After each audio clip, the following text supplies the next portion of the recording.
Assalamualaikum warahmatullahi wabarakatuh. Berjumpa lagi dalam mata pelajaran Pendidikan Pancasila dan Kewarganegaraan kelas 11 bersama saya Hadi Fatur Rahman. Untuk pertemuan kali ini kita membahas bab 4 tentang sistem hukum dan peradilan di Indonesia. Adapun tujuan pembelajaran dari materi kali ini adalah 1. Siswa diharapkan mampu menghayati nilai-nilai dalam sistem hukum dan peradilan Indonesia sesuai dengan Undang-Undang Dasar Negara Republik Indonesia tahun 1945 sebagai rasa syukur kepada Tuhan Yang Maha Esa. Siswa mampu disiplin terhadap aturan sistem hukum dan peradilan sesuai dengan Undang-Undang Dasar Negara Republik Indonesia tahun 1945.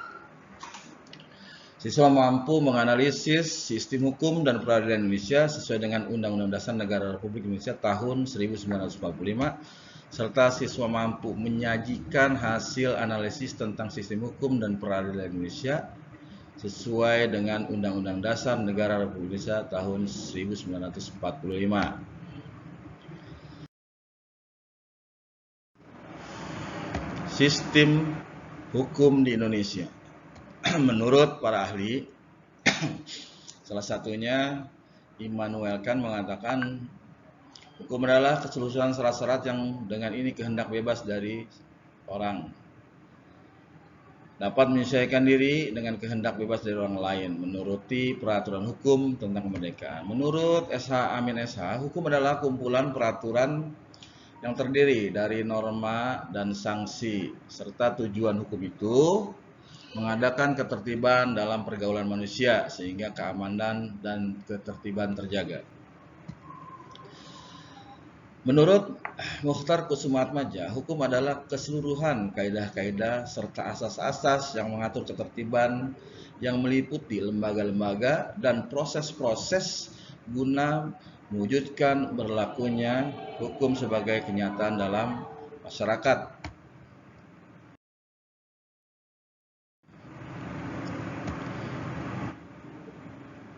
Unsur, ciri, kaidah, dan sifat hukum.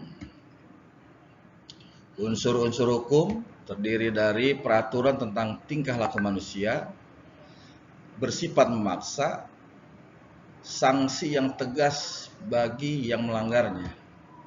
Selanjutnya, peraturan itu diadakan oleh badan resmi yang berwajib. Ciri-ciri hukum. Ciri-ciri hukum adanya perintah dan larangan yang harus dipatuhi. Kaidah hukum berisi perintah, dijalani dan ditaati. Berisi larangan yang boleh dilakukan dan tidak boleh dilakukan. Berisi perkenan, suatu pilihan yang boleh digunakan atau tidak. Ya. Selanjutnya sifat hukum. Sifat hukum mengatur dan memaksa. Selanjutnya penggolongan hukum. Penggolongan hukum menurut sumbernya. Hukum menurut sumbernya itu hukum undang-undang. Hukum undang-undang merupakan hukum yang tercantum di dalam peraturan perundang-undangan. Hukum adat dan kebiasaan, yaitu hukum yang merupakan hukum yang diambil dari peraturan-peraturan adat dan kebiasaan masyarakat. Hukum jurisprudensi merupakan hukum yang terbentuk dari keputusan pengadilan yang digunakan kembali untuk hasil yang sama. Hukum traktat merupakan hukum yang ditetapkan oleh peserta perjanjian internasional, seperti hubungan bilateral atau multilateral. Selanjutnya, penggolongan hukum menurut bentuknya. Menurut bentuknya, hukum tertulis. Hukum tertulis, ada hukum tertulis yang dikodifikasi seperti KUHP, Kitab Undang-Undang Hukum Perdata atau Pidana. Dan yang kedua, hukum tertulis yang tidak dikodifikasi. Ya, contohnya undang-undang, perpu, kepres, permen, dan lain-lain. Yang kedua, hukum tidak tertulis.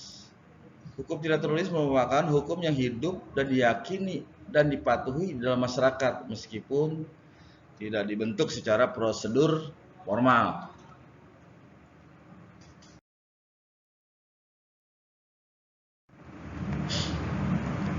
Penggolongan hukum menurut tempat berlakunya. Hukum nasional, hukum yang berlaku di dalam suatu negara. Hukum internasional merupakan hukum yang mengatur hubungan dua negara atau lebih yang berlaku secara universal. Yang ketiga, hukum asing, hukum yang berlaku di negara asing. Selanjutnya, penggolongan hukum berdasarkan menurut waktu berlakunya.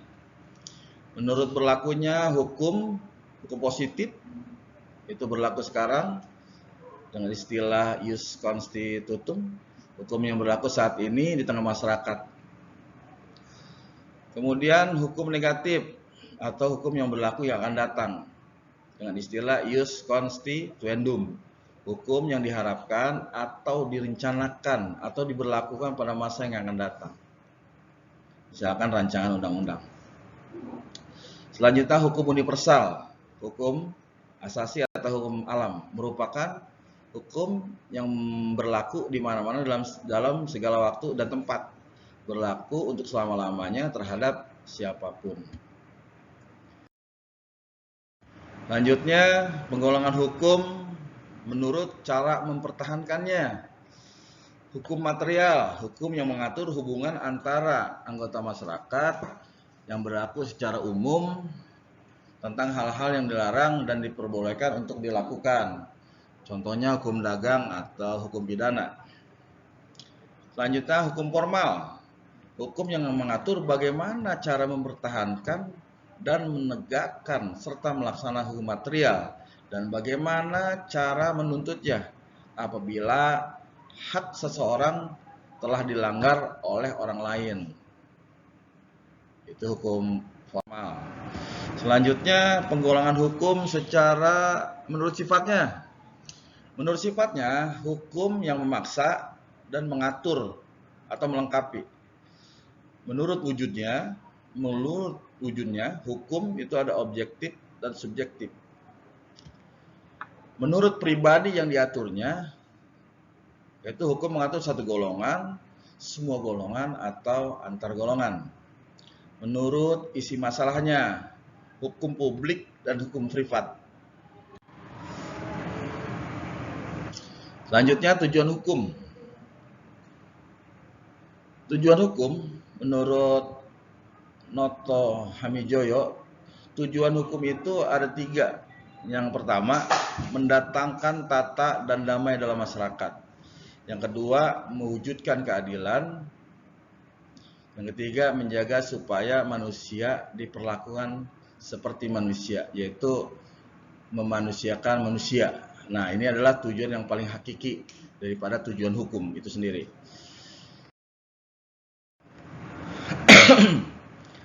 Selanjutnya, fungsi hukum.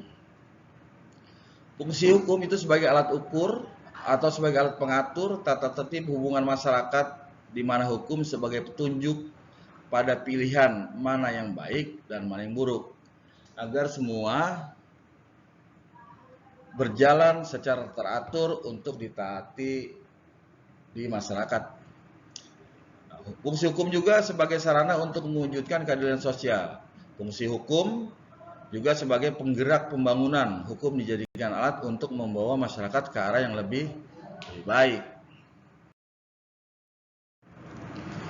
Selanjutnya, sumber hukum di Indonesia.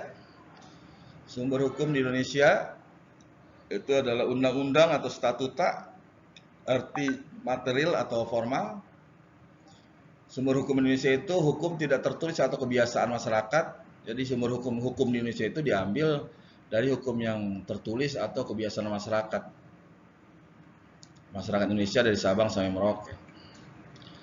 Selanjutnya sumber hukum Indonesia itu bisa juga diambil dari keputusan hakim. hakim yang terlalu memutuskan kemudian digunakan kembali untuk keputusan yang sama, bisa disebut juga jurisprudensi. Sumber hukum Indonesia itu diambil juga dari traktat, jadi hubungan bilateral dan multilateral dari dua negara atau lebih daripada dua negara. Doktrin juga salah satu sumber hukum Indonesia. Doktrin itu adalah pendapat para ahli hukum yang diyakini kebenarannya.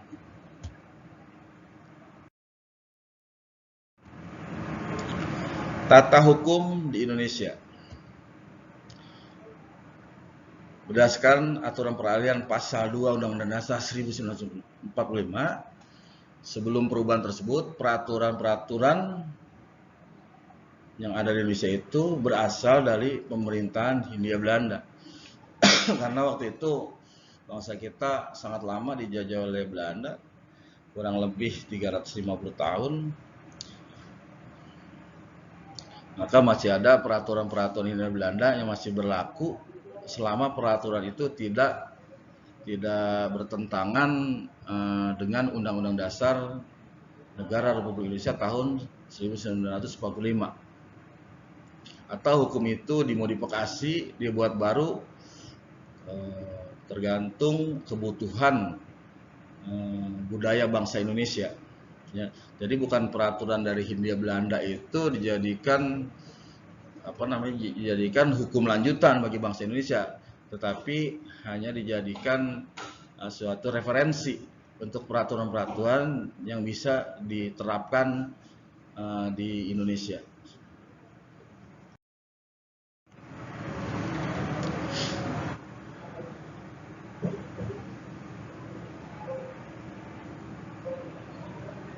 Demikian untuk materi sistem hukum dan peradilan Indonesia.